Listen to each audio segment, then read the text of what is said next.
சிறகடிக்க ஆசை சீரியலோட upcoming episode என்னென்னு பார்க்கலாம். அண்ணாமலை வேற வழி இல்லாமல் மனோஜ் கிட்ட பேசி எப்படியாவது ரோகிணியை நீ வீட்டுக்கு கூட்டிகிட்டு வரணும், என்னதான் இருந்தாலும் ரோகிணி நம்ம வீட்டு மருமக, ஆனால் அவள் செஞ்ச தப்புக்கு சரியான பதிலை நான் கொடுப்பேன் அப்படின்னு சொன்னாலும் விஜயாவுக்கு இதில் கொஞ்சம் கூட விருப்பமே இல்லை. ரோகிணியை அங்கே வெளுத்து வாங்கிட்டு இருக்காங்க. அந்த சமயம் அங்கே போன மனோஜ் இதை பார்க்க முடியாமல், சார் சார் வேண்டாம் சார், ரோகிணி ரொம்ப பாவம் சார் அப்படின்னு சொல்லி சப்போர்ட் பண்ணி பேசுகிறாரு. நீங்கள் யார் அப்படின்னு கேட்க, ரோகிணியோட வீட்டுக்காரர் நான் தானே சொல்ல, என்ன நீங்கள் உங்கள் மனைவி இவ்வளோ தப்பு செஞ்சுருக்குறாங்க, அதுலேயும் இந்த ரோகிணியால் தான் சிட்டி இப்படி ஆளுங்களை அனுப்பி எவ்வளோ பெரிய பிரச்சனை ஆயிடுச்சு தெரியுமா. இதில் ஹாஸ்பிட்டலில் இருந்த ஒரு ஆள் குணமாயிட்டாரு, ஆனால் இன்னொரு ஆள் ரொம்ப பிரச்சனையில் இருக்காரு போல். அவருக்கு மட்டும் ஏதாவது ஆச்சு, உங்கள் மனைவி ரோகிணியை யார் நினச்சாலும் காப்பாற்ற முடியாது. அப்படிப்பட்ட வேலையை செஞ்ச ரோகிணிக்கு நீங்கள் சப்போர்ட் பண்ணுறீங்களா அப்படின்னு மனோஜை வெளுத்து வாங்குறாங்க. உடனே மனோஜும், சார் உண்மைதான் சார், ஆனால் நான் ஒன்றும் வேணும்னே இப்படி செய்யலையே சார், அந்த முத்து பேசி அவங்கள எப்படியாவது புரிய வச்சிருவான்னு நினச்சேன். அதுக்குள்ளே அந்த ரோகிணி சிட்டிக்கிட்ட உதவி கேட்டது தப்பு தான் சார், ஆனால் இப்போ என் வக்கீல் வந்துடுவார் சார், அவர் சொல்கிறத கேட்டு அப்படியே ரோகிணியை விட்டுட்டிங்கன்னா ரொம்ப நல்லாயிருக்கும் அப்படின்னு சொல்ல, சரி ரோகிணிக்காக மட்டும்தான் பேச வந்திருக்கீங்களா, அப்போ இந்த சிட்டின்னு சொல்லும்போது, சார் சிட்டியெல்லாம் ஒரு ஆளுன்னு அவனுக்கு எதுக்கு சார் நான் சப்போர்ட் பண்ணணும், அது மட்டும் இல்லை இந்த சிட்டியால் தான் சார் ரோகிணி இப்படி தேவையில்லாத வேலையெல்லாம் செஞ்சிட்ருக்கா. சிட்டி இருக்கிற தைரியத்தில் இந்த ரோகிணி இன்னும் என்னெல்லாம் செஞ்சு வச்சுருக்காளோ தெரியல. வீட்டில் இருக்கிற பிரச்சனையை அதுவும் அந்த சிட்டிக்கிட்ட சொன்னது ரொம்ப பெரிய தப்புன்னு என் அப்பா கூட ரோகிணி மேலே ரொம்ப கோவத்தில் இருந்தாலும் மூத்த மருமகளாச்சே ரோகிணின்னு போனா போதுன்னு ரோகிணிக்காக பேச சொல்லி என்னை அனுப்புனாரு சார் அப்படின்னு சொல்லும்போது அங்கே வக்கீலும் வந்துடுறாங்க. உடனே சிட்டி கேட்குறாரு, என்ன பார்லலம்மா, உங்களுக்கு உதவி செஞ்ச நாங்கள் உள்ளே இருக்கோம், ஆனால் தப்புக்கு மேலே தப்பு செய்கிற நீங்கள் மட்டும் சந்தோஷமாக மனோஜ் கூட கிளம்பி போகிறீங்களா, நாங்கள் உங்களுக்காக தானே இந்த வேலையெல்லாம் செஞ்சோம், எங்களையும் நீங்கள் வெளியில் எடுக்க உதவி செய்யலைனா அப்புறம் நடக்கிறதே வேற அப்படின்னு சொல்கிறாங்க. உடனே ரோகிணியும், போதும் போதும் ஒன்னால தான் எனக்கு இந்த நிலைமை அப்படின்னு சொல்லி அங்கே வந்த வக்கீல் பேசினதால வேற வழி இல்லாமல் ரோகிணியை அனுப்பிடுறாங்க. மனோஜும் ரோகிணியும் வீட்டுக்கு வராங்க. இங்கே விஜயா மீனா 2 பேரும் ரோகிணி வீட்டுக்குள்ளே வரதை பார்த்த உடனே அவ்வளோ கோவம் வருது. உடனே மீனா சொல்கிறாங்க, மாமா நீங்கள் என்ன இருந்தாலும் இந்த ரோகிணிக்கு சப்போர்ட் பண்ணி வீட்டுக்கு வர வச்சிருக்கக்கூடாது மாமா, ரோகிணி சாதாரண வேலையை செஞ்சுருக்காங்க, உங்கள் பையன் முத்து எந்த தப்பை செய்யலையோ அதை செஞ்சதா சொல்லி அவமானப்படுத்தி போலீஸில் உங்கள் பையன் முத்துவை மாட்டி விட்டாங்கல்ல, இவங்களுக்கெல்லாம் ஏன் மாமா நீங்கள் சப்போர்ட் பண்ணுறீங்க, அப்படி நம்ம சப்போர்ட் பண்ணி நல்லது செஞ்சாலும் இந்த ரோகிணி என்ன திருந்தவா போகிறாங்க அப்படின்னு மீனா முத்துவுக்காக பேசுகிறாங்க. உடனே ரவி கேட்குறாங்க, ஏன் நீங்கள் வீட்டில் நடக்கிற பிரச்சனை எல்லாத்தையும் அந்த சிட்டிக்கிட்ட சொல்வீங்களா, என்ன இதெல்லாம், உங்களுக்கு போனா போதுன்னு சப்போர்ட் பண்ணி வீட்டுக்கு கூட்டிகிட்டு வந்திருக்கான் இந்த மனோஜ், அதுவும் அப்பா சொல்லி தான். நீங்கள் செஞ்சது ரொம்ப பெரிய தப்பு, முத்துவை மாட்டி விட்டுட்டு நீங்கள் பாட்டுக்கு நின்னீங்க, போலீஸ் வந்து கேட்டப்ப எந்த பதிலும் சொல்லாமல் நின்னீங்களே, அப்போ பிரச்சனை எதுவும்னா நீங்கள் அமைதியாக இருந்துருவீங்க. அது மட்டும் இல்லை, உங்கள் வாழ்க்கைக்காக மற்றவங்கள ஏமாத்துறது மட்டும் இல்லாமல் இப்போ மாட்டி விடவும் ஆரம்பிச்சிட்டிங்கல்ல, நீங்கள் செஞ்சது எதுவுமே சரியில்லை. வீட்டில் அவ்வளோ பெரிய பிரச்சனை நடக்குதுன்னு எங்ககிட்ட உதவி கேட்குறத விட்டுட்டு நீங்கள் எதுக்காக அந்த சிட்டியெல்லாம் ஒரு ஆளுன்னு அவங்ககிட்ட உதவி கேட்க போனீங்க, இப்போ பாருங்க அவனால் நீங்களும் மாட்டிக்கிட்டு அவமானப்பட்டு நின்னீங்கல்ல அப்படின்னு சொல்லும்போது, இல்லை ரவி இதெல்லாம் இப்படி நடக்கும்னு நான் எதிர்பார்க்கவே இல்லை ரவி, ஆனால் என்ன செய்கிறது, இவ்வளோ பெரிய பிரச்சனை அந்த சிட்டியால் வந்துருச்சு, இனி அந்த சிட்டிக்கிட்ட பேசவே கூடாதுன்னு நான் ஒரு முடிவெடுத்துட்டேன் அப்படின்னு சொல்லும்போது உடனே விஜயா வந்து, இங்கே ரோகிணியை பலார்னு வெளுத்து வாங்கிட்டு செய்கிறதெல்லாம் செஞ்சுட்டு இனி அந்த சிட்டிக்கிட்ட பேச மாட்டியா, உன்னை நம்ப சொல்கிறியா, உன்னை பற்றி அந்த சிட்டிக்கு ரொம்ப நல்லா தெரியும் போல, சிட்டி என்ன உன் ஃப்ரெண்டா, நீ சொல்கிற எல்லாத்தையும் கேட்குறதுக்கு, ஏன் சிட்டிக்கு பணம் தரேன்னு சொன்னியா, இல்லை மனோஜோட கடையிலேருந்து ஏதாவது பொருளை எடுத்து தரேன்னு சொன்னியா அப்படின்னு கேட்கும்போது, இல்லைத்த நான் வேறு எதுவுமே சொல்லலைன்னு சொல்லும்போது, இல்லைம்மா என் கடையிலேருந்து இங்கே பொருளெல்லாம் அந்த சிட்டிக்கு தரேன்னு சொல்லியிருக்கா போல், இல்லைனா அந்த சிட்டி எப்படிம்மா வந்து ரோகிணிக்கு உதவி செய்ய வந்து சரின்னு சொல்லியிருப்பான், ரோகிணி உண்மையை மட்டும் பேசு, இன்னும் பொய் சொல்லிகிட்டு இருக்காத அப்படின்னு மனோஜ் பேசுகிறாரு. உடனே மீனா சொல்கிறாங்க, எனக்கு நல்லா தெரியுது ரோகிணி அந்த சிட்டிக்கு நிறையா உதவி செஞ்சுருக்காங்க, அதனால் இந்த சிட்டியும் ரோகிணி சொல்கிற எல்லாத்தையும் கேட்டுட்ருக்கான்.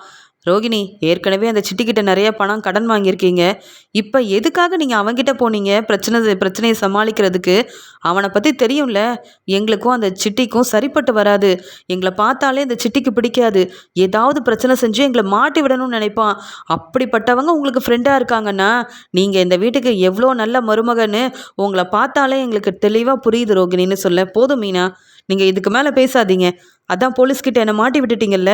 போனா போதுன்னு என்னையும் இங்கே மனோஜ் பேசி வெளியில் கூப்பிட்டு வந்திருக்காரு. இப்பயும் நான் வந்திருக்கேன்னு உங்களுக்கு அவ்வளோ கோவம் வருதுல்ல. நான் திரும்பி வந்தது உங்கள் யாருக்கும் பிடிக்கல அப்படி தானே அப்படின்னு சொல்லும்போது உடனே மீனா, ஆமாங்க, நீங்கள் திரும்பி வந்தீங்க, ஆனால் திருந்தி வரல, அதுதான் எங்களுக்கு பிடிக்கல. இப்போ கூட நாங்கள் தப்பு செஞ்ச மாதிரி எங்ககிட்ட இந்த பேச்சு பேசுகிறீங்க. தப்பு செஞ்சதெல்லாம் நீங்கள். சொல்லப்போனால் உங்களை நான் தான் வெளுத்து வாங்கியிருக்கணும். ஆனால் நான் பொறுமையாக இருக்கேன்னா அதுக்கு காரணம் அண்ணாமலை மாமாவால் மட்டும்தான். ஆனால் இனியும் இப்படியே பொறுமையாக இருப்பேன்னு மட்டும் நீங்கள் நினைக்காதீங்க. உங்களால் என் வீட்டுக்காரருக்கு ஏதாவது பிரச்சனை வந்ததுன்னா நான் பார்த்துட்டு சும்மா இருக்க மாட்டேன். கண்டிப்பாக உங்கள் மேலே கம்ப்ளைண்ட் கொடுத்து இப்போ யாரும் உங்களை பேசி வெளியில் எடுத்தாங்கல்ல அந்த மாதிரி நடக்காமல் நீங்கள் உள்ளேயே இருக்கிறதுக்கு என்ன செய்ய முடியுமோ எல்லாத்தையும் செய்வேன். என்னால் முடியும். எனக்கும் தெரிஞ்ச நிறைய பேர் இருக்காங்க பெரிய ஆளுங்கள்லாம். அப்புறம் நான் சும்மா விட மாட்டேன் உங்களை அப்படின்னு மீனா சொல்லும்போது தலை குனிஞ்சிக்கிட்டே வராங்க ரோகிணி. உடனே அங்கே கிறிஷ் இங்கே ரோகிணியை பார்த்து சந்தோஷமாக சிரிச்சுக்கிட்டே நிற்கிறான்.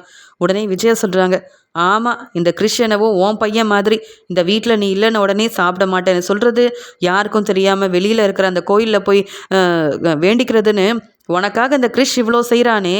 ஆமாம், உண்மையாகவே இந்த கிறிஷை உனக்கு தெரியுமா தெரியாதா? ஏன்னா முத்து மீனா தான் கிறிஷை கூட்டிகிட்டு வந்தாங்க. அந்த கிறிஷ் என்னவோ நீ தான் அவனோட அம்மா மாதிரி உன்னை தலையில் தூக்கி வச்சு கொண்டாடுறான். உனக்காக அவ்வளோ கஷ்டப்படுறான். என்ன நடக்குதுன்னு ஒன்றும் புரிய மாட்டேங்குது. மனோஜ், ரோகிணி இந்த வீட்டுக்கு திரும்பி வரணும்னு நீ ஆசைப்பட்ட. அதுக்காக நான் பொறுமையாக அமைதியாக இருந்தேன். ஆனால் இந்த ரோகிணி இனி என் பேச்சை கேட்கலன்னு வையேன், நான் வீட்டை விட்டு வெளியில் அனுப்பிடுவேன். உன் பொண்டாட்டி ரோகிணிக்கிட்ட சொல்லி வை, இனி தேவையில்லாமல் அந்த சிட்டிக்கிட்ட உதவி கேட்குறது, இப்படி பிரச்சனை செய்கிறது, இங்கே ரோகிணியால் போலீஸ் வீடு தேடி வர்றதுன்னு ஏதாவது நடந்தா அவ்வளவுதான், நான்லாம் பார்த்துட்டு சும்மா இருக்க மாட்டேன் அப்படின்னு சொல்லி பேசிகிட்டு இருக்கும்போதே இங்கே ஸ்ருதியோட அம்மா விஜயாவுக்கு ஃபோன் பண்ணுறாங்க. உடனே விஜயாவும், என்னங்க, ஸ்ருதியோட அம்மா எனக்கு ஃபோன் பண்ணியிருக்காங்க. ஏமா ஸ்ருதி, உனக்கு எதுவும் தெரியுமான்னு கேட்க, எனக்கு எதுவும் தெரியாது. என் அம்மா எதுக்கு உங்களுக்கு ஃபோன் பண்ணுறாங்கன்னு எனக்கு எப்படி தெரியும்? உங்கள் ஃபோனு, உங்களுக்கு தான் என் அம்மா ஃபோன் பண்ணுறாங்க, எடுத்து பேசுங்க ஆண்டி அப்படின்னு சொல்கிறாங்க. என்ன சம்மந்தி, எப்படி இருக்கீங்க அப்படின்னு விஜயா கேட்க, நாங்கள் நல்லா தான் இருக்கோம். ஏன் சம்மந்தி, வீடு தேடி வந்த போலீஸ் அந்த ரோகிணியை கூட்டிகிட்டு போயிட்டாங்களாமே, அப்படியா அப்படின்னு கேட்குறாங்க. சம்மந்தி, உங்களுக்கு எப்படி தெரியும்? ஸ்ருதி சொன்னாலான்னு கேட்க, வீட்டில் நடக்க எல்லா பிரச்சனையும் ஸ்ருதி என்கிட்ட சொல்கிறதில்ல. அதான் உங்கள் வீட்டு பக்கத்தில் என் ஃப்ரெண்டெல்லாம் இருக்காங்க. அக்கம் பக்கத்தில் உள்ள எல்லாருக்கும் உங்கள் வீட்டில் நடந்த பிரச்சனை தெரியாதா என்ன? என் ஃப்ரெண்டுங்க தான் எனக்கு ஃபோன் பண்ணி சொன்னாங்க. அதான் என்ன ஏதுன்னு கேட்போமேன்னு ஃபோன் பண்ணேன். என்ன சம்மந்தி, எதுவும் பிரச்சனையா? நான் வந்து உதவி செய்யணுமா அப்படின்னு கேட்குறாங்க. இல்லை சம்மந்தி, ரோகிணி வீட்டுக்கு வந்துட்டா. இப்படிலாம் நடக்கும்னு தெரிஞ்சு தான் இந்த ரோகிணி எந்த தப்பும் செய்யாதன்னு சொன்னேன். வீட்டுக்கு போலீஸ் வந்து ரோகிணியை கூட்டிகிட்டு போனது எல்லாருக்கும் தெரிஞ்சிருச்சு போலையே.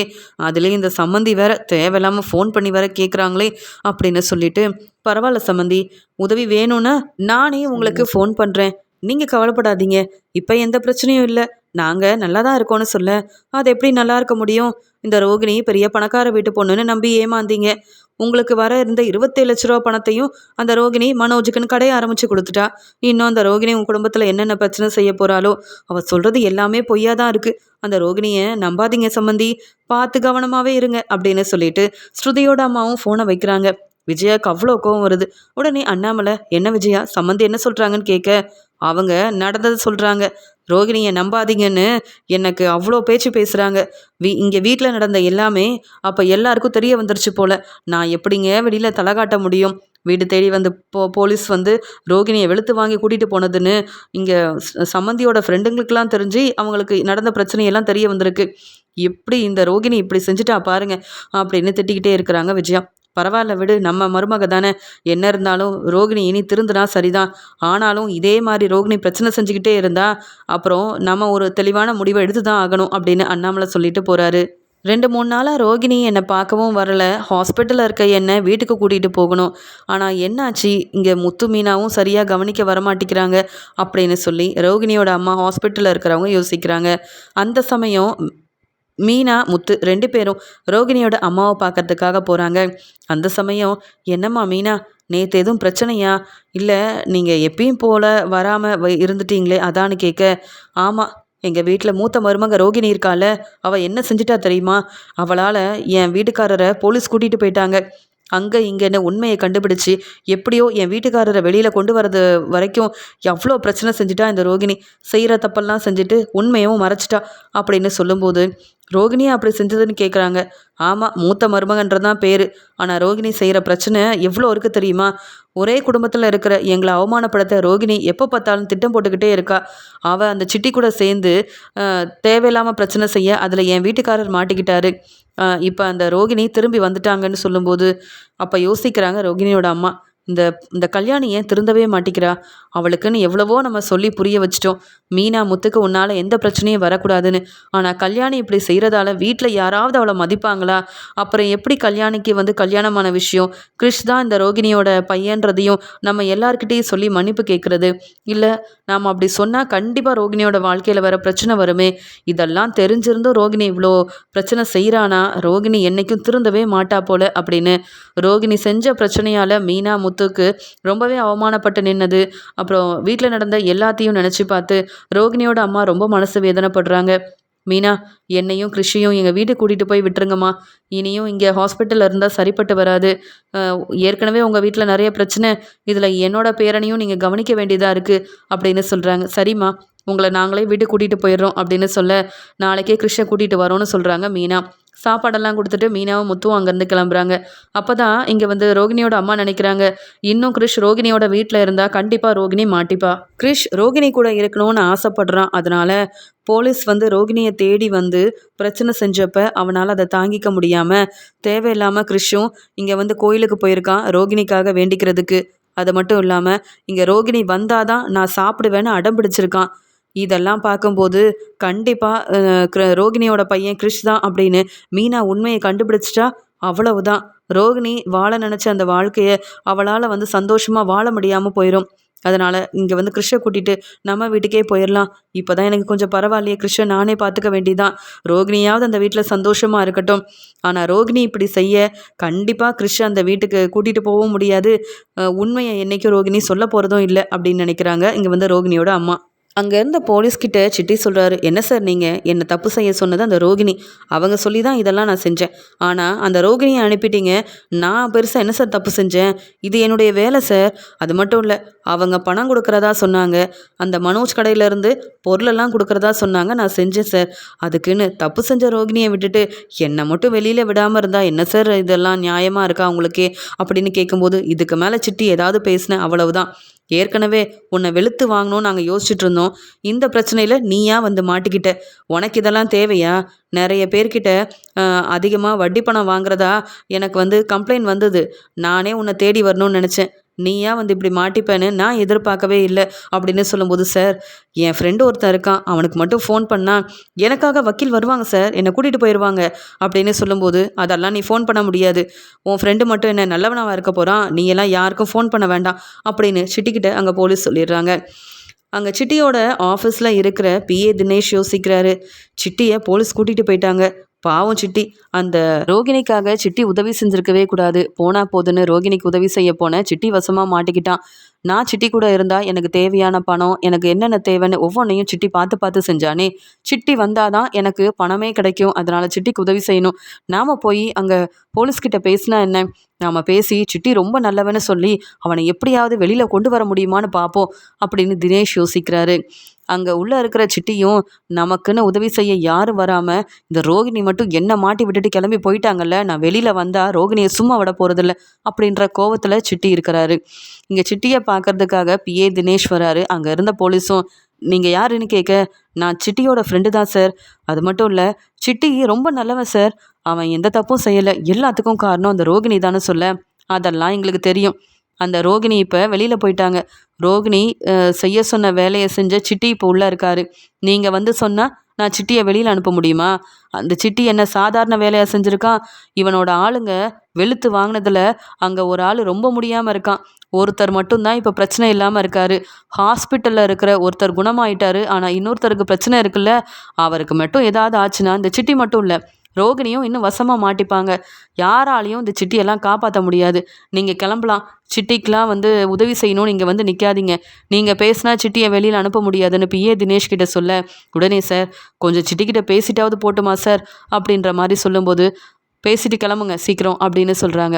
பிஏ தினேஷ் வந்து சிட்டிக்கிட்டே சொல்கிறாரு, சிட்டி நீ எதுக்கு பொறுமையாக இருக்க? இந்த ரோகிணியே அவ்வளோ வேலை செஞ்சுட்டு அமைதியாக வெளியில் போயிட்டா. நீ என்னடானா ஏதோ அந்த கடையிலேருந்து கிடைக்க போகிற பொருளுக்காக அந்த மனோஜாவது பொருளெல்லாம் தரதாவது. இந்த ரோகிணி நல்லா உன்னை ஏமாத்திட்டா. ரோகிணி கண்டிப்பாக உனக்கு உதவி செய்ய மாட்டா. உன்னை எப்படி நான் வெளியில் கொண்டு வரது சிட்டி அப்படின்னு தினேஷ் கேட்கும்போது, பேசாமல் அந்த ரோகிணியை பற்றின உண்மையை போலீஸ்கிட்ட சொல்லி மாட்டி விட்டுறலாமான்னு தோணுது. என்ன இத்தனை நாள் எனக்கும் அந்த ரோகிணி உதவி செஞ்சுட்டாளேன்னு பார்க்குறேன்னு சொல்லும்போது, நீ ரோகிணி உனக்கு செஞ்ச உதவியெல்லாம் மறந்துரு. ரோகிணி சொல்லி தான் எல்லாத்தையும் செஞ்சேன். அந்த ரோகிணியை சும்மா விடாதீங்கன்னு சொல்லி நடந்த பிரச்சனைக்கெல்லாம் ரோகிணி தான் காரணம். அதுலேயும் அந்த முத்துவோட ஃபோனை எடுத்தது, முத்து வந்து தேவையில்லாமல் பிரச்சனையில் மாட்டிக்கணும்னு முத்துவோட கார் சாவியை எடுத்து கொடுத்தது கூட அந்த ரோகிணி தானு. நடந்த எல்லாத்தையும் ரோகிணிக்காக தான் செஞ்சேன்னு சொல்லிடு, மாட்டி விட்டுரு. அந்த ரோகிணி வெளியில் போகக்கூடாது. சந்தோஷமாக இருப்பாள்ல அந்த ரோகிணி மறுபடியும் வீட்டுக்கு போயிட்டு. அப்படிலாம் நடக்கக்கூடாது. அது மட்டும் இல்லை, நானும் வசமாக மாட்டி விட்டுடுறேன். ரோகிணிக்கு ஏற்கனவே கல்யாணம் ஆயிடுச்சுன்ற உண்மையை சொல்லிடுறேன். நீ எனக்கு வெளியில் வரணும், அவ்வளவுதான் அப்படின்னு சொல்ல, சரி தினேஷ் இன்னும் அமைதியாக இருந்தால் சரிப்பட்டு வராது, நான் பார்த்துக்கிறேன் அப்படின்னு சொல்லும்போது அங்கே இருந்த போலீஸும், என்ன 2 பேரும் என்னவோ பேசிகிட்டு இருக்கீங்க, நீயும் இவனோட ஆளு தானே, நீயும் பெரிய தப்பு செஞ்சுருப்பேன்னு நினைக்கிறேன் அப்படி தானே அப்படின்னு கேட்கும்போது, சார் சார் நான்லாம் எந்த தப்பும் செய்யலை சார். நீங்கள் அந்த ரோகிணியை நம்பி வெளியில் அனுப்புனீங்கல்ல, அவங்க என்னெல்லாம் செஞ்சுருக்காங்கன்னு தெரியுமா அப்படின்னு தான் மாட்டிக்க கூடாதுன்றதுக்காக பிஏ தினேஷ் பேசுகிறாரு. என்ன சொல்கிறீங்கன்னு கேட்க, சார் இப்போயும் அந்த ரோகிணி ஏமாத்திட்டு இருக்காங்க சார். சொல்லப்போனால் ரோகிணிக்கு இந்த மனோஜை கல்யாணம் பண்ணிக்கிறதுக்கு முன்னாடியே கல்யாணம் ஆயிடுச்சு சார். அவங்களுக்கு ஒரு பையன் கிறிஸ்டின் வேற இருக்கான். இந்த உண்மைலாம் அவங்க மாமியார் வீட்டில் யாருக்குமே தெரியாது. இந்த உண்மை யாருக்கும் தெரியக்கூடாதுன்றதுக்காக உண்மை தெரிஞ்ச எல்லாருக்கும் அந்த ரோகிணி பணம் கொடுத்து உண்மையை மறைச்சிட்டு இருக்காங்க சார். இதெல்லாம் எனக்கு எப்படி தெரியும்னு பார்ப்பீங்கல்ல, முன்னாடியே இந்த உண்மை எனக்கு தெரியும். அவங்க அம்மாவை பார்த்துருக்கேன், அவங்க பையன்கிட்ட பேசியிருக்கேன். இதெல்லாம் தெரியக்கூடாதுன்னு தான் என்னையே இந்த சிட்டியை வச்சு வெளுத்து வாங்கினாங்க சார். அந்த ரோகிணி நல்லவங்கன்னு நீங்கள் வெளியில் அனுப்பிட்டீங்க. வேணும்னா அந்த முத்துவை கூப்பிடுங்க சார், மீனாவை வர வைங்க, அந்த ரோகிணியோட மாமியாரை கூட கூப்பிடுங்க, நான் உண்மையை சொல்கிறேன். சிட்டிக்காக நான் என்ன வேணாலும் செய்வேன் அப்படின்னு நினச்சிட்டு இங்கே வந்து பிஏ தினேஷ் கோவமாக ரோகிணியை பற்றின உண்மையை சொல்ல, உண்மையாக சொல்கிறீங்க.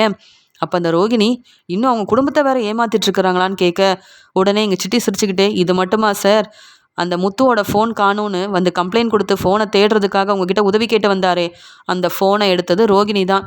அது மட்டும் இல்லை சார், அதில் ஒரு முக்கியமான உண்மை இருந்தது. மீனா தம்பியை பற்றின ஒரு உண்மை. அது யாருக்கும் தெரியக்கூடாதுன்னு முத்து நினச்சான். ஆனால் முத்துவையும் மீனா குடும்பத்தையும் அவமானப்படுத்த எல்லாருக்கும் அந்த மீனா தம்பியை பற்றின உண்மை தெரிய வர்றதுக்கு காரணம் கூட இந்த ரோகிணி தான் சார். சொல்லப்போனால் ஏன் ஆளுங்களை வர சொல்லி அங்கே முத்துவோட கார் சாவியை எடுத்து கொடுத்து காரில் பெரிய முத்துவுக்கு ஒரு பிரச்சனை செஞ்சதும் இந்த ரோகிணி தான். இப்படி அவங்க வந்து இவ்வளோ பிரச்சனை செஞ்சுருக்குறாங்க. ஆனால் அவங்க நல்லவங்கன்னு எப்படி சார் வெளியில் அனுப்புவீங்க அப்படின்னு சொல்லும்போது, அப்போ இந்த உண்மையெல்லாம் தெரிஞ்சிருந்தா முன்னாடியே வந்து ரோகிணி இப்படிலாம் செய்கிறாங்கன்னு நீ ஏன் வந்து சொல்லலை? இப்போ கூட அமைதியாக தானே இருந்த அப்படின்னு கேட்கும்போது, அதான் சார் தப்பு. அந்த ரோகிணி யாருன்னு முன்னாடியே நான் வந்து சொல்லியிருக்கணும், இல்லை அந்த முத்துக்கிட்டையாவது சொல்லியிருக்கணும். இப்போ பாருங்கள் ரோகிணியை நம்பி என் நிலைமை என்னன்னு. சார் என்ன வெளியில் விடுங்க சார், தப்பு செஞ்ச அந்த ரோகிணியை சும்மா விடாதீங்க சார் அப்படின்னு நடந்த உண்மை எல்லாத்தையுமே சொல்லி அங்கே வந்து ரோகிணியை எப்படியாவது மாட்டி விடணும், மறுபடியும் அந்த ரோகிணி இங்கே வந்து கஷ்டப்படணும் அப்படின்னு நினச்சி பிஏ தினேஷும் சிட்டியும் திட்டம் போட்டு உண்மை எல்லாத்தையும் போலீஸ்கிட்ட சொல்ல, உண்மையை தெரிஞ்சுக்கிட்ட போலீஸ் ரொம்பவே பேரதிர்ச்சியோட, என்ன இந்த ரோகிணி நல்ல வசதியான ஒரு குடும்பத்தில் மருமகளாக இருக்கிறாங்க, பார்லரில் ஸ்டாஃபாக வேலை பார்க்குறாங்க, நல்ல சம்பளம்னு அந்த மனோஜ் ரோகிணியை விட்டு கொடுக்காம அந்த பேச்சு பேசினாரு, இப்படிப்பட்ட வேலையெல்லாம் செஞ்சுருக்குறாங்களா? அந்த மீனா முத்துவை வர சொல்லுங்க, உண்மை என்னன்னு சொல்லணும். அந்த ரோகிணியை பற்றின உண்மையை சொல்லி அவங்க கம்ப்ளைண்ட் கொடுக்குறதா இருந்தால் கண்டிப்பாக ரோகிணியை மறுபடியும் இங்கே கூட்டிகிட்டு வந்து விசாரிக்கணும் அப்படின்னு சொல்லிடுறாரு போலீஸ். போலீஸ் இப்படி சொன்ன உடனே இங்கே ரொம்ப சந்தோஷத்தில் பிஏ தினேஷும் இங்கே சிட்டியும் இருக்காங்க. என்னையாடி வந்து அவமானப்படுத்திட்டு போனேன், என்னையா மாட்டி விட்டுட்டு நீ மட்டும் சந்தோஷமாக கிளம்பி போனேன், உனக்கு இருக்குது இனி தானே தெரியும் இந்த சிட்டி யாருன்னு அப்படின்ற சந்தோஷத்தில் இருக்காரு சிட்டி. போலீஸ் முத்துவையும் மீனாவையும் வர சொல்கிறாங்க. அங்கே வந்த முத்துவும், என்ன சார் என்ன கூப்பிட்ருக்கீங்க, நான் எந்த தப்பும் செய்யலை சார்னு சொல்லும்போது, இல்லை முத்து நீங்கள் தப்பு செஞ்சீங்கன்னு நான் சொல்ல வரலை, உங்கள் வீட்டு மருமக அதான் அந்த மூத்த மருமக ரோகிணி என்னெல்லாம் செஞ்சுருக்காங்கன்னு சிட்டி மூலமாக இப்போ தான் நான் தெரிஞ்சுக்கிட்டேன். சிட்டியை பார்க்க ஒரு ஆள் வந்திருந்தாரு, அவரை கேள்வி கேட்டப்ப கோவத்தில் ரோகிணியை பற்றின உண்மையை சொல்லிட்டு கிளம்பிட்டாருன்னு சொல்ல, என்ன சார் உண்மை, எங்களுக்கு தெரியாத உண்மையா? ஏற்கனவே என் வீட்டில் அந்த ரோகிணி எங்கள் அம்மா கிட்ட மாட்டிக்கிட்டு என்ன செய்யன்னு தெரியாமல் நிற்கிறாங்க அப்படின்னு சொல்ல, உடனே மீனாவும், நீங்கள் என்னவா இருந்தாலும் எங்ககிட்ட சொல்லுங்கள், நாங்கள் பார்த்துக்குறோம். அந்த ரோகிணியை பற்றின உண்மை இன்னும் எங்களுக்கு தெரிய வேண்டியது நிறையா இருக்குது. எங்கள் வீட்டில் அவங்க பெரிய பணக்கார வீட்டு பொண்ணுன்னு சொல்லி ஏமாத்துனாங்க. என் மாமனாருக்கு வர வேண்டிய பணத்தை தராமல் ஏமாத்துனாங்க. யார்கிட்டேயோ ஒரு நகையை வாங்கிட்டு வந்து என் அத்தைக்கிட்ட கொடுத்து அவமானப்படுத்துனாங்க. இப்படி அந்த ரோகிணி பேசுகிறது எல்லாமே பொய் தான், செய்கிறது எல்லாமே தேவையில்லாத வேலை தான் சார். இன்னும் அவங்க என்ன செஞ்சுருக்காங்க சார் அப்படின்னு மீனா கேட்கும்போது, உடனே அவங்க வேற ஒன்றும் இல்லைம்மா, அந்த உங்கள் வீட்டு மருமக ரோகிணி ஏற்கனவே கல்யாணமானவன் உங்களுக்கு தெரியுமான்னு சொல்ல, என்னது ஏற்கனவே கல்யாணமானவங்களா அப்படின்னு கேட்கும்போது, இல்லை சார் அப்படிலாம் இல்லை, அப்படிலாம் எங்களுக்கு எதுவும் தெரியாதேன்னு கேட்க, அவங்களுக்கு ஒரு கிறிஸ்டின் ஒரு பையன் வேற இருக்கானாமே, ஆதாரத்தோட தாம்மா சொல்கிறோன்னு கேட்கும்போது, இல்லை சார் கிறிஷ் எங்களுக்கு தெரியும், ஆனால் அவன் ரோகிணியோட பையன் இல்லை, அவங்க அம்மா வெளியூரில் பெரிய வேலை பார்த்து சம்பாதிச்சுட்டு இருக்காங்க சார்னு சொல்ல, யாரும்மா சொன்னது, அதெல்லாம் ஒன்றுமே இல்லை, ரோகிணி தான் கிறிஷோட பையன், வேணும்னா ஆதாரத்தை பார்க்குறீங்களா அப்படின்னு கிறிஷோட அம்மா இங்கே கிறிஷ்னு எல்லாரும் கிறிஷோட பிறந்தநாளைக்கு எடுத்த அந்த ஃபோட்டோ எல்லாத்தையுமே காமிக்க, உடனே முத்து, பாத்தியா மீனா, கிறிஷோட பிறந்தநாளைக்கு நாம் கூட போயிருந்தோம், ஆனால் அன்னைக்கு அந்த பார்லலம்மா அங்கே தான் இருந்திருக்காங்க, ஆனால் நமக்கு தெரியாமல் வேற எங்கேயோ நின்றுருக்காங்க போல, பாரேன், நாம் அங்கேருந்து வந்ததுக்கப்புறமா இவங்க தனியாக பிறந்தநாள் கொண்டாடி இருக்காங்க அப்படின்னு சொல்ல, ஆமாங்க, இங்கே கிறிஷோட அம்மா கூட இந்த உண்மையை சொல்லலையே, ஏங்க ரோகிணி இப்படிலாம் செய்கிறாங்க அப்படின்னு மீனா கேட்கும்போது, உங்கள் வீட்டு மருமக இந்த பொய்யை மட்டும் மறைக்கல முத்து, உங்கள் கார் சாவியை எடுத்து உங்கள் காரில் பிரச்சனை செஞ்சதும் அந்த ரோகிணி தான், அதுக்கும் காரணம் இந்த உதவி செஞ்சதும் இந்த சிட்டி தான். அது மட்டும் இல்லை, உங்கள் ஃபோனை காணோன்னு நீங்கள் கம்ப்ளைண்ட் கொடுத்துருந்தீங்கல்ல, அப்புறம் அந்த ஃபோன் எப்படியோ கிடச்சிருச்சுன்னு சொன்னீங்களே, ஃபோனை உங்களுக்கு தெரியாமல் எடுத்தது கூட ரோகிணி தானா. சொல்லப்போனால் இப்படி உங்கள் வீட்டிலேயே இருந்துக்கிட்டு உங்களை அவமானப்படுத்துறது மட்டும் இல்லாமல், மனோஜ் உங்கள் அண்ணனை கல்யாணம் பண்ணிக்கிறதுக்கு நிறைய உண்மையெல்லாம் மறைச்சிருக்காங்களே, இதெல்லாம் உங்களுக்கு உண்மையாகவே தெரியுமா தெரியாதா அப்படின்னு போலீஸ் கேட்க, சார் தெரியவே தெரியாது சார், ஆனால் இந்த பார்லலமாக தான் இப்படி செய்வாங்கன்னு சந்தேகப்பட்டோம், எந்த ஆதாரமும் கிடைக்காததுனால நாங்கள் எதுவுமே பேச முடியாமல் இருந்துட்டோம் சார், ஆனால் நீங்கள் இப்போ உண்மையை சொன்னீங்கல்ல, தெரிஞ்சிருச்சு சார் இந்த ரோகிணி எப்படிப்பட்டவங்கன்னு, எங்கள் அம்மாவுக்கு மட்டும் ரோகிணி சொன்ன பொய்யெல்லாம் தெரிஞ்சா அப்புறம் சும்மாவே விடமாட்டாங்க சார், ஆனால் ரொம்ப நன்றி சார் எங்களுக்காக, அதுவும் அந்த ரோகிணி வெளியில் வந்ததுக்கப்புறமா சிட்டி மூலமாக உண்மையை தெரிஞ்சுக்கிட்டு சொன்னீங்கல்ல, ரொம்ப சந்தோஷமாக இருக்குது அப்படின்னு சொல்ல, நீங்கள் சந்தோஷப்படுறதுக்காக நான் சொல்லலை முத்து, கவனமாக இருக்கணும் அந்த ரோகிணி கிட்ட, அவங்க இப்படி உங்களுக்காக இவ்வளோ பிரச்சனை செஞ்சுருக்காங்களே, நீங்கள் கம்ப்ளைண்ட் கொடுத்தீங்கன்னா கண்டிப்பாக ரோகிணியை வெளுத்து வாங்கி நாங்கள் மறுபடியும் இங்கே கூட்டிகிட்டு வந்து விசாரிக்கிறோம், இன்னும் ரோகிணி என்னென்ன பிரச்சனை செஞ்சுருக்காங்க, உண்மையை மறைக்கிறாங்கன்னு உங்களுக்காக நான் கண்டுபிடிச்சி கொடுக்குறேன்னு சொல்கிறாரு. உடனே மீனாவும், ஆமாங்க, இவ்வளோ செஞ்ச இந்த ரோகிணியை சும்மா விடக்கூடாது, காரில் இந்த சிட்டி மூலமாக இவ்வளோ பெரிய பிரச்சனை செஞ்சுருக்காங்க, கார் சாவியை எடுத்து கொடுத்துருக்காங்க, உங்களுக்கு மட்டும் ஏதாவது ஆயிருந்ததுன்னா அவங்க என்னங்க பேசியிருப்பாங்க, எதுவுமே தெரியாதுன்னு இதே மாதிரி போய் சொல்லி ஏமாத்திருப்பாங்க, நீங்கள் அமைதியாக இருந்தாலும் நான் அந்த ரோகிணியை சும்மா விட மாட்டேன், போலீஸே கூப்பிட்டு அந்த ரோகிணியை பற்றின உண்மையை சொல்கிறாங்கன்னா, அதுவும் ஆதாரத்தெல்லாம் காமிக்கிறாங்கன்னா, ரோகிணியை எப்படிங்க சும்மா விடுறது அப்படின்னு மீனாக்கு ரொம்பவே கோவம் வருது. யாருக்கும் தெரியாமல் ரோகிணி கிறிஷ்கிட்ட பேசிகிட்டு இருக்காங்க. வீட்டுக்கு வந்த மீனா, ரோகிணி எங்கே இருக்கீங்க அப்படின்னு கூப்பிட்ட உடனே, இப்போ எதுக்கு இவ்வளோ சத்தமாக கூப்பிட்டுட்டு இருக்கா, மறுபடியும் என்ன பிரச்சனை செய்ய போகிறா இந்த மீனா, கிறிஷ் முதல்ல இங்கேருந்து கிளம்பு, அப்புறம் நான் தான் உன் அம்மானு தெரிஞ்சிடும், நீ மட்டும் யார்கிட்டேயும் நான் தான் உன் அம்மானு சொல்லிடாது சரியா அப்படின்னு சொல்லி அனுப்புகிறாங்க. உடனே கிறிஷும், மீனாத்த ஏன் ரொம்ப கோவமாக இருக்கீங்க அப்படின்னு கேட்கும்போது, ஆமாம் அந்த ரோகிணி எங்கன்னு கேட்க, அவங்க ரூமில் தான் இருக்காங்க அப்படின்னு சொல்ல, அண்ணாமலை விஜயான்னு 2 பேரும் மறுபடியும் என்ன பிரச்சனை, இவங்க 2 பேரும் ஒன்று சேர்ந்து வெளியில் போயிட்டு வந்தாலே வீட்டில் பிரச்சனை தான் வருது அப்படின்னு சொல்லிட்டு இருக்கேன், வெளியில் வா ரோகிணி அப்படின்னு மீனா கூப்பிட்றாங்க. என்ன மீனா, இப்போ என்ன பிரச்சனை உங்களுக்குன்னு கேட்கும்போது, ரொம்ப நடித்து ஏமாத்தாத, அப்படியே ஒன்றும் தெரியாத மாதிரி வந்து என்ன பிரச்சனைன்னு கேட்குற, நீ என்னென்ன செஞ்சேன்னு உனக்கு தெரியாதா, இப்போ நீயே சொல்கிறியா இல்லையா, ஆமாம் என் வீட்டுக்காரரோட கார் சாவியை சிட்டிக்கிட்ட எடுத்து கொடுத்தது யாரு அப்படின்னு கேட்க, எனக்கு எதுவும் தெரியாது அப்படின்னு சொல்கிறாங்க. உடனே முத்துவும், அப்பா நீங்கள் வாங்கப்பா இங்கே உட்காருங்க, ரவி ஸ்ருதி எல்லாரும் வாங்க அப்படின்னு கூப்பிட, என்னது இது இவங்களுக்கு வேறு வேலை இல்லை, ஏற்கனவே போலீஸ் உண்மையை சொல்லுன்னு வெளுத்து வாங்கினாங்க, நான் ரெஸ்ட் எடுக்கலான்னு பார்த்தா மறுபடியும் வந்து என்ன செஞ்சேன்னு கேட்குறாங்க, ஒரு வேளை சிட்டி உண்மையை சொல்லிட்டானா என்ன அப்படின்னு யோசிக்க, மீனா சொல்கிறாங்க, என் வீட்டுக்காரரோட கார் சாவியை எடுத்து கொடுத்தது மட்டும் இல்லாமல் எங்கள் காரில் பிரச்சனை வர்றதுக்கு காரணமாக இருந்தது நீ தானே, சிட்டியை நீ தானே இதெல்லாம் செய்ய சொன்னேன்னு சொல்லும்போது, இல்லை கார் சாவியை நான் தான் எடுத்து கொடுத்தேன், ஆனால் பிரச்சனை செய்யணும்னு திட்டம் போடுறது அந்த சிட்டி தான், எனக்கு இந்த பிரச்சனைக்கு எந்த சம்மந்தமும் இல்லை அப்படின்னு ரொம்பவே பதட்டத்தில் உண்மையை சொல்லிடுறாங்க. உடனே அண்ணாமலையும் விஜயாவும் ரொம்பவே கோவமாக, என்ன சொன்ன, முத்துவோட கார் சாவியை நீ தான் எடுத்து கொடுத்தியா, அப்போ முத்து அப்போ பிரச்சனை வந்தப்பவே உன்னை சந்தேகப்பட்டு கேட்டதுக்கு அந்த பேச்சு பேசின, என்னடி செஞ்சு வச்சிருக்க? என் பையனுக்கு மட்டும் இதில் ஏதாவது பிரச்சனை வந்திருந்தா நீ என்னடி பதில் சொல்லியிருப்பேன்னு கேட்க மீனா சொல்கிறாங்க, அத்தை இது மட்டும் இல்லத்த, இன்னும் இந்த ரோகிணியை பற்றி தெரிஞ்சுக்க வேண்டிய விஷயம் நிறைய இருக்குது. பொறுமையாக இருங்க. உண்மையெல்லாம் தெரிஞ்சதுக்கப்புறமா நானே இந்த ரோகிணியை வெளுத்து வாங்குறேன் அத்தை அப்படின்னு சொல்கிறாங்க மீனா. அதை மட்டுமா நீ செஞ்சுருக்க ரோகிணி? இப்போ என் வீட்டுக்காரரோட ஃபோனை எடுத்து சிட்டிக்கிட்ட கொடுத்தது யாரு? அதன் மூலமாக இங்கே சத்யாவை பற்றின உண்மை எல்லாருக்கும் தெரிய வர, இங்கே என் 1,00,000 பணத்தை சத்யா தான் எடுத்தான்னு என் தம்பி மேலே கம்ப்ளைண்ட் கொடுத்து எங்கள் குடும்பத்தை விஜயாத்தை அவமானப்படுத்தினாங்கல்ல, அந்த பிரச்சனைக்கு காரணமாக இருந்தது நீ தானே? ஃபோனை எடுத்து எதுக்கு சிட்டிக்கிட்ட கொடுத்த? இந்த உண்மை தெரிஞ்ச உடனே உன்கிட்ட சந்தேகத்தோடு நான் கேட்டப்ப எனக்கும் இதுக்கும் எந்த சம்மந்தமும் இல்லைன்னு பொய் சொன்னியே, ஏண்டி அப்படி செஞ்ச அப்படின்னு கேட்குறாங்க மீனா. இல்லை மீனா, நான் வேணும்னே செய்யலை, அந்த சிட்டி இப்படி மாட்டி விட்டுட்டானே அப்படின்னு என்ன சொல்லி சமாளிக்கனே ரோகிணிக்கு தெரியல. என் குடும்பத்தை அவமானப்படுத்தினல, நாங்கள் எல்லாரும் வந்து விஜயாத்தக்கிட்ட மன்னிப்பு கேட்டு நின்னோம். அப்போ கூட விஜயாத்தை என்னெல்லாம் செஞ்சாங்க தெரியுமா? எவ்வளோ பணம் வீண் செலவாச்சுன்னு தெரியுமா? அது மட்டுமா நடந்தது? 2,00,000 பணத்தை நான் பார்வதி வீட்டில் வச்சுருந்தேன். அந்த பணத்தை இந்த மீனா தான் எடுத்துகிட்டு வந்துட்டான்னு என்னையும் அவ்வளோ பேசி திட்டினாங்களேடி, அவமானப்படுத்தினாங்களே, இந்த வீட்டை விட்டு வெளியில் போகலாம் சொல்லி பிரச்சனை செஞ்சாங்களே. அப்பையும் நீ இந்த வீட்டில் தானே இருந்த? அதெல்லாம் பார்த்துட்டு சந்தோஷமாக இருந்திருப்பல்ல? என் தம்பி செஞ்சது தப்பு தான், ஆனால் அதுக்காக நாங்கள் மன்னிப்பு கேட்டுட்டோம். ஆனால் நீ யார் அந்த சிட்டிக்கு உதவி செய்ய? என் வீட்டுக்காரரோட ஃபோன் எடுத்து கொடுக்கறதுக்கு? என் குடும்பத்தில் உள்ளவங்க தலை குனிஞ்சு நிற்கணும்னு நீயும் சேர்ந்து தானே திட்டம் போட்டிருக்க. உன்னெல்லாம் நான் சும்மா விட போகிறதில்ல. என் குடும்பத்தை அவமானப்படுத்தினல, உன்னை என்ன செய்ய போகிறேன்னு மட்டும் பாரு அப்படின்னு ரோகிணியை பலார்னு மீனா வெளுத்து வாங்குறாங்க. மீனா, வேண்டாம் மீனா, ஏதோ தெரியாமல் செஞ்சுட்டேன் மீனா. அதுக்கப்புறம் நான் தான் உங்ககிட்ட பெருசாக பேசுறது கூட இல்லையே. என்னால் பிரச்சனை வரல, எல்லாத்துக்கும் காரணம் சிட்டி தானே சொல்ல. அந்த சிட்டி எல்லா உண்மையும் சொல்லிட்டான். நீ தான் இதெல்லாம் செய்ய சொன்னியான். பணத்துக்காக அவன் இப்படி செஞ்சானாமே. பணம் கொடுத்து அந்த சிட்டிக்கிட்ட உதவி கேட்குறேன்னா நீ பெரிய ஆளு தான். இந்த வீட்டில் இருந்துக்கிட்டு என்ன ஒத்துமையாக இருக்கணும்னு இதே வீட்டில் இருந்து எங்களுக்கு பிரச்சனை செய்யணும்னு நினச்ச, உன்னை எப்படி நீ சும்மா விடுவேன் அப்படின்னு மீனா ஒவ்வொரு விஷயமும் அவங்களுக்கு தெரிஞ்சதை சொல்லி சொல்லி இங்கே மீனா வந்து ரோகிணியை வெளுத்து வாங்குறாங்க. அதே சமயம் முத்து சொல்கிறார், அப்பா இன்னொரு ஆதாரத்தை பார்க்குறீங்களா?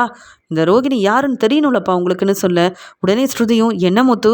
மீனா, 2 பேரும் ஒவ்வொன்றா சொல்ல சொல்ல எனக்கு பார்க்க ரொம்ப சந்தோஷமாக இருக்குது. அதுலேயும் ரோகிணி இப்படி மாட்டிப்பாங்கன்னு நான் எதிர்பார்க்கவே இல்லையா? ஆமாம், இன்னொரு உண்மை என்னது அப்படின்னு கேட்குறாங்க ஆர்வமாக இங்கே ஸ்ருதியும். உடனே ரவியும், ரோகிணி அண்ணி இப்படிலாம் நீங்கள் செய்வீங்கன்னு நான் எதிர்பார்க்கவே இல்லை. முத்து ஃபோனை எங்கே வச்சேன்னு தெரியல, நான் அங்கே இங்கேன்னு தேடிட்டு இருந்தான். அப்போ ஒன்றும் தெரியாத மாதிரி இருந்தீங்க. அப்போ அந்த ஃபோனை எடுத்து கொடுத்தது மட்டும் இல்லாமல் மீனா அண்ணி குடும்பத்தை தலகுனியாக வச்சுருக்கீங்க. சொல்லப்போனால் இங்கே வந்து முத்த இடத்துல நான் இருந்திருந்தா கூட உங்களை சும்மா விட்டுருக்க மாட்டேன். அப்புறம் இன்னும் உங்களை பற்றின உண்மையெல்லாம் நிறைய தெரிஞ்சிருக்கு போலையே. நான் இதெல்லாம் தெரிஞ்சுக்கிறேன், அப்புறமா நான் உங்ககிட்ட பேசிக்கிறேன் அப்படின்னு சொல்லிட்டு ரவியும் ரொம்ப கோவமாக பேச, இங்கே மனோஜ் என்ன பதில் பேசுன்னே தெரியாமல் கோவத்தில் உட்காந்துருக்காரு. அங்கே அவருக்கு கிடைச்ச ஆதாரத்தை, போலீஸ் கொடுத்த ஆதாரத்தை விஜயா, மனோஜ், அண்ணாமலைன்னு எல்லார்கிட்டையும் தன்னுடைய ஃபோனில் இருந்து அப்படியே முத்து காமிக்கிறாரு. தெரியுதாப்பா யாருன்னு? நம்ம கிறிஷ் தான்ப்பா. கிறிஷோட அம்மா யார், எங்கே வேலை பார்க்குறாங்க, சீக்கிரமாக அந்த கிறிஷை அவங்க வீட்டில் கூட்டிகிட்டு போய் விடுங்கன்னு அம்மா கேட்டுக்கிட்டே இருந்தாங்களே. கிறிஷ் அவன் வீட்டில் தான்ப்பா இருக்கான். ஏன் தெரியுமா? ரோகிணி வேறு யாரும் இல்லை, இங்கே வந்து கிறிஷோட அம்மாவே ரோகிணி தான். அந்த உரிமையில் கிறிஷ் வந்து நம்ம வீட்டில் இருக்கிறான்ப்பா அப்படின்னு சொல்ல, முத்து என்ன சொல்கிறேன்னு விஜயா கேட்குறாங்க. உடனே மீனா, என்னத்தை இன்னுமா புரியல? உங்கள் பையன்தான் தெளிவாக ஆதாரத்தை காமிச்சு உண்மையை சொல்கிறாரே. மனோஜை கல்யாணம் பண்ணிக்கிறதுக்கு முன்னாடியே ரோகிணிக்கு கல்யாணம் ஆயிருக்கு. எங்கே இந்த கல்யாணம் பற்றின உண்மை தெரிஞ்சா மனோஜை கூட ஒன்று சேர்ந்து வாழ முடியாதுன்னு எல்லா உண்மையும் மறைச்சிட்டாங்க. ஹாஸ்பிட்டலில் இருக்கிறது ரோகிணியோட அம்மா தான். கிறிஷ் அப்பப்போ ரோகிணி கூட இருக்கணும், ரோகிணிக்கிட்ட பேசணும், ரோகிணிக்காக கோயிலெல்லாம் போய் வேண்டிக்கிட்டான்ல, அதெல்லாம் எதுக்குன்னு நினைக்கிறீங்க? தன்னுடைய அம்மாவுக்காக தான். அப்பப்போ கிறிஷ் ரோகிணி ஆண்டின்னு சொல்கிறத கூட மறந்து ரோகிணியை அம்மானு கூப்பிட்டான்ல, அதான் உரிமையில் கூப்பிட்ருக்கான். ரோகிணி மட்டும் நம்மளை ஏமாத்தலை, ரோகிணியோட அம்மாவும். ஏன் நம்மளை நம்ப வச்சு ஏமாத்துற இந்த கிறிஷு கூட பாருங்கள், தன்னுடைய அம்மாவுக்கு சப்போர்ட் பண்ணிட்டு ரோகிணியை பற்றின உண்மை எதையுமே சொல்லாமல் இருந்துட்டான் பாருங்க அப்படின்னு சொல்லிட்டு இங்கே வந்து ரொம்ப கோவமாக வந்து மீனா பேசிகிட்டு இருக்க விஜயா மெதுவாக எந்திரிக்கிறாங்க. என்னடி செஞ்சு வச்சுருக்க? இந்த மீனா முத்து 2 பேரும் ஆதாரம் காமிச்சிக்கிட்டே இருக்கிறாங்க. நான் எதுவுமே செய்யலைன்னு நீயும் ஒன்றும் செய்யாத மாதிரி நின்று அழுதுகிட்டே இருக்க. என்னது இது? இந்த கிறிஷுக்கு நீ தான் அம்மாவா? அப்போ மனோஜ் எதுக்குடி கல்யாணம் பண்ண? ஏற்கனவே உனக்கு கல்யாணம் ஆயிடுச்சுல, அப்புறம் மனோஜோட வாழ்க்கையில் வந்து பிரச்சனை செய்யணும்னு ஏண்டி திட்டம் போட்டு என்ன ஏமாத்தின? இப்போ பேசு. இப்போ பேசாமல் இருந்த அவ்வளவுதான். என் பையன் முத்துன்னு நான் அவனை கூப்பிட்டதே இல்லை. ஆனாலும் முத்துவோட கார் சாவி எடுத்து கொடுத்து முத்துக்கு பிரச்சனை செய்யணும்னு என்னென்னவோ செஞ்சுருக்கிறியே. அதெல்லாம் முத்து மேலே எனக்கு கோவம் இருந்தாலும் அவனை விட்டு கொடுக்க முடியுமா? இல்லை முத்துவுக்கு ஒரு பிரச்சனைனா பார்த்துட்டு நான் அமைதியாக இருக்க முடியுமா? முத்து என் பையன்டி. முத்து மேலே நான் கோவப்பட்டாலும் அவனை நான் உனக்காக விட்டு கொடுக்க முடியுமா? நீ செஞ்ச பிரச்சனையால் என் பையன் முத்துவுக்கு மட்டும் ஏதாவது ஆயிருந்தா உன்னை நான் என்னைக்கும் சும்மா விட்டுருக்கவே மாட்டேன். நீ தான் இதெல்லாம் செஞ்சேன்னு இப்போ தானே தெரிய வந்திருக்கு. அதனால் நீ செஞ்ச தப்புக்கு உன்னை சும்மா விட மாட்டேன் அப்படின்னு ரோகிணியை பலார்னு விஜயா வெளுத்து வாங்குறாங்க. உடனே மீனா சொல்கிறாங்க, என்னத்தை நீங்கள் மட்டும் இவ்வளோ வெளுத்து வாங்கினா போதுமா? என் குடும்பத்தில் உள்ள எல்லாரையும் அவமானப்படுத்தினால என் தம்பியை பற்றின உண்மை எல்லாருக்கும் தெரியணும். நீங்கள் எங்கள் குடும்பத்தை அவமானப்படுத்தணும்னு திட்டம் போட்டால என் வீட்டுக்காரரோட ஃபோனை இவளே எடுத்து கொண்டு போய் அந்த சிட்டிக்கிட்ட கொடுத்துட்டு ஒன்றும் தெரியாத மாதிரி நடித்து ஏமாத்தினால. ஏன்டி அப்படி செஞ்ச? என் அம்மா தங்கச்சி தம்பின்னு எல்லாரும் உனக்கு நல்லது தான் செஞ்சுருக்குறாங்க. நீ அந்த கோயிலுக்கு வந்தப்போ கூட 30 லட்ச ரூபா பணத்தை கொடுத்து ஏமாந்துடக்கூடாதுன்னு என் அம்மா உனக்காக பேசினாங்க. ஆனால் என் குடும்பத்தில் உள்ள யாரையும் நீ மதிச்சது கூட இல்லை. ஆனால் இப்படி பிரச்சனை மட்டும் செய்வியா? ஏன்டி அப்படி செஞ்சேன்னு மீனா இருந்த கோவத்தில் அவங்களும் வெளுத்து வாங்குறாங்க ரோகிணியை. இப்படி எல்லார்கிட்டையும் அவமானப்பட்டு நிற்கிற ரோகிணி முத்துக்கிட்ட மன்னிப்பு கேட்குறாங்க. முத்து, நான் செஞ்சது தப்பு தான். உங்கள் கார் சாவியை எடுத்து கொடுத்துருக்கூடாது. ஆனால் பிரச்சனையை நான் செய்யலை. உங்கள் ஃபோனை எடுத்து கொடுத்து இப்படி மாட்டிப்பேன்னு நான் நினைக்கவும் இல்லைன்னு சொல்லும்போது, பார்லலம்மா நீ எல்லாம் என்கிட்ட பேசவே பேசாத. உன்னை நான் நம்பவும் மாட்டேன். உன்னை பற்றின உண்மையை எனக்கு போலீஸ் தான் சொன்னாங்க. சொல்லும்போதே இப்படிப்பட்ட ஆளெல்லாம் நீங்கள் சும்மா விடக்கூடாது, அந்த ரோகிணி மேலே கம்ப்ளைண்ட் கொடுங்க, நாங்கள் பார்த்துக்குறோன்னு சொன்னாங்களா? அதான் உன்னை மாட்டி விடுறதுக்காக ஏற்கனவே நீ செஞ்ச தப்பு எல்லாம் அவங்களுக்கு தெரிஞ்சதால உனக்காக கம்ப்ளைண்ட் கொடுத்துட்டு தான் வந்தேன். இப்போ கூட நான் உன்னை சும்மா விட விரும்பலை. உன்னை பற்றி பேசவே எனக்கு விருப்பம் கிடையாது. நீ மறுபடியும் வீட்டுக்கு வந்துட்டேன்னு ரொம்ப திமிரா வேற செஞ்ச தப்பெல்லாம் மறைக்கணும்னு நினச்சல. அதனால தான் மறுபடியும் அங்கே போலீஸ் உன்னை வெளுத்து வாங்குவாங்க. உன்னால் வெளியில் வரவே முடியாது. ஏன்னா மனோஜும் உன் மேலே கோவமாக இருக்கான், எங்கள் அப்பாவும் கோவமாக இருக்காங்க. யார் வந்து உதவி செஞ்சு உன்னை வெளியில் கொண்டு வருவா? இப்படி தப்புக்கு மேலே தப்பு செஞ்ச நீ மாட்டிக்கு தான் போகிறேன்னு அப்போவே நினச்சேன். இப்போ நடந்துருச்சு. உன்னெல்லாம் நான் மன்னிக்க போகிறதே இல்லை அப்படின்னு கோவமாக எல்லாரும் பேசிகிட்டு இருக்காங்க. ரோகிணி நின்று அழுதுட்ருக்காங்க. அந்த சமயம் அங்கே வந்த போலீஸ், என்ன முத்து, ரோகிணி என்ன சொல்கிறாங்கன்னு கேட்க, சார் அவங்க எப்படி சார் உண்மையை சொல்லுவாங்க? என்னை மாட்டி விடணும், என் மனைவி மீனாவை அவமானப்படுத்தணும்னு நினைக்கிற ஒரே ஆள் இவங்க தான் சார். என் அம்மா கூட முத்துக்கு ஏதாவது பிரச்சனைனா உன்னை சும்மா விட மாட்டேன்னு என்னை வந்து பையனாக ஏற்றுக்கிட்டு அவ்வளோ சந்தோஷமாக பேசினாங்கல்ல, அது கேட்க சந்தோஷமாக தான் சார் இருந்தது. ஆனாலும் இந்த பார்லரில் மாவு சும்மா விடக்கூடாது சார். நான் தான் இவங்க செஞ்ச தப்புக்கு கம்ப்ளைண்ட் கொடுத்துருக்கேன்ல, கூப்பிட்டு போய் வெளுத்து வாங்குங்க சார். இனி இந்த வீட்டு பக்கமே இவங்க வரக்கூடாது. இவங்க என்ன சாதாரண பொய்யா சார் சொல்லியிருக்காங்க? மனோஜோட வாழ்க்கையில் பிரச்சனை செஞ்சது, என் அப்பா அம்மாவை ஏமாத்துறது, நான் வந்து சந்தோஷமாக மீனா கூட வாழக்கூடாதுன்னு அந்த சிட்டி கூட சேர்ந்து திட்டம் போட்டு வேலை செஞ்சதுன்னு எல்லாத்துக்கும் இனி அந்த ரோகிணிக்கு இந்த வீட்டில் இடமே இல்லை சார் அப்படின்னு சொல்லும்போது, ஏமா ரோகிணி நீ எல்லாம் திருந்த மாட்டியா? இவ்வளோ பெரிய வீட்டில் இப்போ மூத்த மருமகளாக இருக்கிற, ஏமா இப்படி இருக்க நீ? உன்னை பற்றின உண்மையை சிட்டி சொல்லும்போது நம்பலை. ஆதாரம்லாம் கிடைச்ச உடனே தான் நீ எப்படிப்பட்ட ஆளுன்னு எங்களுக்கே தெரிய வந்தது. இனி யாரையும் நம்பி உன்னை வெளியில் அனுப்ப முடியாது. ஏன்னா அப்படிப்பட்ட வேலையை நீ செஞ்சு வச்சிருக்க. இதுலேயும் நீ ரொம்ப நல்லவ மாதிரி எல்லாரும் முன்னாடி நடித்து ஏமாத்திருக்கியே. ஏற்கனவே உனக்கு கல்யாணம் ஆயிருக்கு. அந்த உண்மையை சொல்லி மனோஜை கல்யாணம் பண்ணியிருந்தா கூட பரவாயில்ல. இப்படியாமா ஒரு குடும்பத்தை ஏமாத்துறது? நல்ல வசதியான குடும்பத்து மருமகளாக இருந்துக்கிட்டு அவங்கள எப்படி ஏமாத்திட்டியே? உன் மாமியார் உன்னை ரொம்ப தலையில் தூக்கி வச்சு கொண்டாடினாங்களாமே. முத்து மீனா கிட்ட இருந்து எங்களுக்கும் உண்மையெல்லாம் தெரிய வந்தது. உன்னை சும்மா விட போகிறது இல்லைம்மா. அது மட்டும் இல்லை, நீ செஞ்ச தப்புக்கு நல்லா அனுபவிக்க போகிறேன்னு சொல்ல இங்கே வந்து மீனா கிட்ட கையை பிடிச்சிட்டு அழுகுறாங்க ரோகிணி. மீனா, நீங்கள் சொல்லி தானே போலீஸ் வந்திருக்காங்க, என்னை மன்னிச்சிருங்க. நீங்கள் என்ன சொன்னாலும் நான் கேட்குறேன். இனி நீங்கள் வீட்டு வேலையை பார்க்க வேண்டாம். நான் வீட்டு வேலையெல்லாம் பார்த்து நீங்கள் உங்களுக்கு உங்கள் வழியிலேயே வராமல் நான் இருக்கேன். கண்டிப்பாக உங்களுக்கு நான் சப்போர்ட் பண்ணுவேன் மீனா. இந்த விஷயத்தில் மட்டும் என்னை மன்னிச்சிருங்களேன். முத்துக்கிட்ட சொல்லி கொடுத்த கம்ப்ளைண்ட்டை வாபஸ் வாங்க சொல்லிடுங்களேன் அப்படின்னு சொல்லும்போது விஜயா சொல்கிறாங்க, எதுக்கு எதுக்கு வந்து இப்படி செய்யணும்? நாங்கள் நீ செய்யாத தப்பெல்லாம் செய்வ, நீ எங்களை ஏமாத்துவ, அவமானப்படுத்துவ. என் பையன் மனோஜோட நிலைமையை பாருடி, கண் கலங்கி அழுதுகிட்டே இருக்கான். எல்லாத்துக்கும் காரணம் நீ தானே. அப்புறம் எதுக்குடி நீ இந்த வீட்டில் இருக்கணும்? உன்னை நாங்கள் மன்னிக்கிறதா? அது மட்டும் நடக்கவே நடக்காது. ஆதாரம் ரொம்ப தெளிவாக இருக்குது. நீ மாட்டிக்கிட்டது தான். நீ இனி வெளியில் வரவே முடியாது. நாங்கள் யாரும் உதவி செய்ய மாட்டோம். போன தடவை மனோஜ் வந்து போனால் போதும்னு உன்னை வீட்டுக்கு கூட்டிகிட்டு வந்தான்ல, இனி யாரும் உன்னை பார்க்க வரவும் மாட்டோம். உன் நிலமை தான் உன் அம்மாவுக்கும். அதை மட்டும் புரிஞ்சுக்கோ. 2 பேரும் சேர்ந்து தானே திட்டம் போட்டு என் குடும்பத்தை ஏமாத்துனீங்க. நல்ல அனுபவிப்படி. முத்து, நீ செஞ்சது ரொம்ப சரியான ஒரு வேலை முத்து. இந்த ரோகிணியை சும்மா விடவே கூடாது அப்படின்னு எல்லார் முன்னாடியும் பலார் பலார்னு வெளுத்து வாங்கி அங்கேருந்து அனுப்புகிறாங்க இங்கே விஜயா. உடனே ரோகிணி அழுதுகிட்டே, முத்து, மீனா, நீங்களாவது கொஞ்சம் எனக்காக யோசிங்களேன். நீங்கள் மட்டும் எனக்கு உதவி செஞ்சீங்கன்னா நான் இதே வீட்டில் இங்கே வந்து மனோஜ் கூட சந்தோஷமாக வாழலான்னு சொல்ல, உடனே மனோஜும் அப்படி ஒரு எண்ணம் வேற உனக்கு இருக்கா? செய்கிற தப்பெல்லாம் செஞ்சுட்டு போனா போதுன்னு உனக்காக பேசி உன்னை வந்து வீட்டுக்கு கூட்டிகிட்டு வந்தா நீ என்னடானா முத்து மீனாவுக்கு மட்டுமா பிரச்சனை செஞ்சுருக்க? என் வாழ்க்கையில் நீ வந்ததே பிரச்சனை தாண்டி. உனக்கு கல்யாணமாகி பையன் இருக்கான், குடும்பம் இருக்காங்க, எல்லாத்தையும் மறைச்சியே. அதுக்கப்புறம் நான் எப்படி உன்னை ஏற்றுக்க முடியும்? இப்போ மனசு மாறி எல்லார்கிட்டேயும் மன்னிப்பு கேட்குறியே, இதை கல்யாணத்துக்கு முன்னாடியே நீ என்கிட்ட செஞ்சுருக்கலாம். உனக்காக நான் என்ன வேணாலும் செஞ்சுருப்பேன். ஏன் என் அம்மாவோட மனசை மாற்றி உனக்கு நடந்த பிரச்சனையெல்லாம் சொல்லி நானே வந்து கல்யாணம் பண்ணியிருப்பேன். ஆனால் உண்மையை நீ மறைச்சல்ல. இப்போ மட்டுமா போய் சொல்லிகிட்ருக்க? இந்த வீட்டுக்கு மருமகளாக வந்ததுலேருந்தே போய் தான் சொல்லிகிட்ருக்க. இனியும் உன்னை நம்ப நாங்கள் யாரும் தயாராக இல்லை. கிளம்புறியா? உன்னை பார்த்தாலே எனக்கு அவ்வளோ கோவம் வருது. மீனாவும் என் அம்மாவும் உன்னை வெளுத்து வாங்கினப்ப ஏன் நான் பொறுமையாக இருந்தேன் தெரியுமா? உன்னை பார்க்க பிடிக்கல. உன்னை பார்த்தா எனக்கு கோவம் வருது. அது மட்டும் இல்லை, நீ எல்லாம் என் முகத்தில் முழிக்காத அப்படின்னு மீனா, முத்து, விஜயான்னு எல்லாரும் கோவமாக பேசுனது மட்டும் இல்லாமல் இங்கே மனோஜும் வெளுத்து வாங்குறாங்க ரோகிணியை. அங்கே வந்த போலீஸும் ரோகிணியை பார்த்து சொல்கிறாங்க, நல்ல குடும்பத்தை ஏமாத்துறதுக்கு தான் உனக்கு இப்படி ஒரு நிலைமை வந்திருக்கு. இனியாவது திருந்துனா உனக்கு நல்ல ஒரு வாழ்க்கை கிடைக்கும். இல்லையா ரொம்ப பிரச்சனை தான் உனக்கு அப்படின்னு சொல்லி ரோகிணியை அங்கேருந்து கூட்டிகிட்டு போகிறாங்க. அண்ணாமலை கண் கலங்கி உட்காந்துட்ருக்காரு. என்ன முத்து, இந்த ரோகிணி இப்படியெல்லாம் செஞ்சுருக்கா? உனக்கும் மீனாவுக்கும் ஏதாவது பிரச்சனை செய்யணும்னு நினச்சி திட்டம் போட்டு ஏமாத்துனது மட்டும் இல்லாமல் நம்ம குடும்பத்தையே தலகுனிய வச்சிட்டாலே. இப்படிப்பட்ட ரோகிணியை மன்னிக்கணும், அவள் மறுபடியும் இந்த வீட்டுக்கு வந்து மருமகளாக இருக்கணும் அப்படின்னு ஆசைப்பட்ட என்ன ரோகிணி ரொம்ப ஏமாத்திட்டா அப்படின்னு தலை குனிஞ்சு உட்காந்துட்ருக்காரு அண்ணாமலை.